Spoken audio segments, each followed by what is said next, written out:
They said the evidence was clear. They said, and an entire nation followed them into war.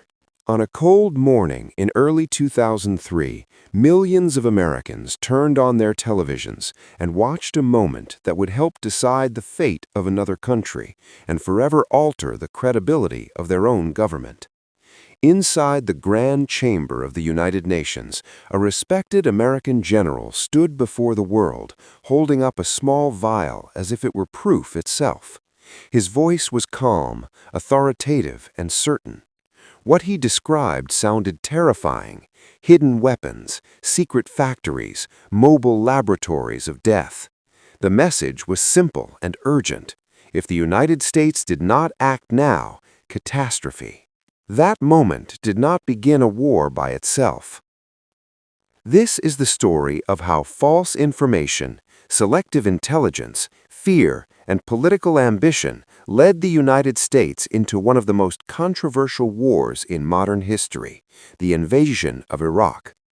It is a story about what happens when truth becomes flexible, when doubt is ignored, and when the cost of being wrong is paid by millions who had.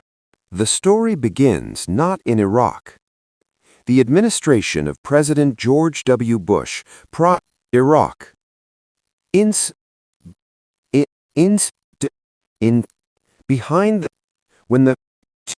In February 2003, U.S. Secretary Colin Powell stood before the world.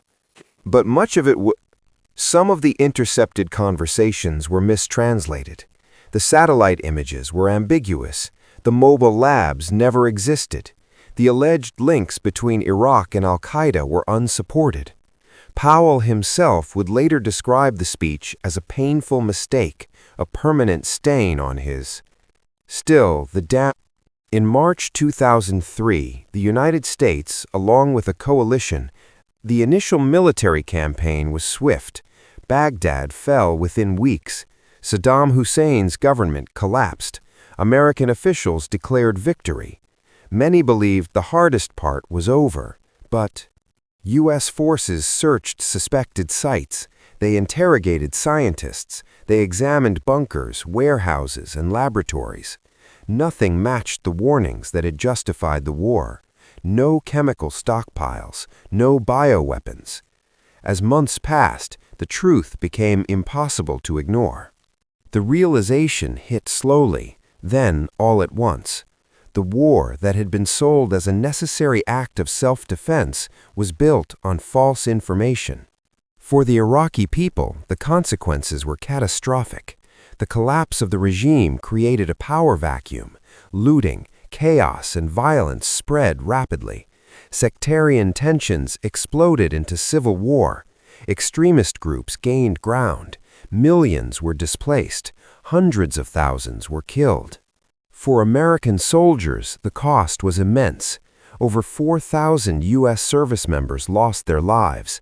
Tens of thousands were wounded, physically and psychologically. Many returned home carrying trauma that would follow them for the rest of their lives.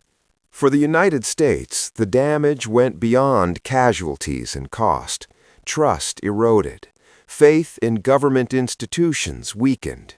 Allies grew skeptical. Adversaries grew bolder. The moral authority America claimed on the world stage was deeply compromised. Investigations followed. Reports were written. Hearings were held. Intelligence failures were acknowledged, carefully, cautiously. Officials admitted that the information had been wrong, but often stopped short of admitting that it had been knowingly exaggerated. Some argued it was an honest mistake. Others insisted it was deliberate manipulation. The truth lies somewhere in between, a system that rewarded certainty over caution, fear over skepticism, and action over restraint. Years later, when classified documents were declassified and testimonies reviewed, a clearer picture emerged. Warnings had been ignored. Doubts had been suppressed. The pressure to justify war had shaped the interpretation of intelligence. The system had failed, not because information was unavailable, but because it was inconvenient. The phrase weapons of mass destruction became synonymous with deception. A generation of Americans grew up more cynical, more skeptical, more wary of official claims.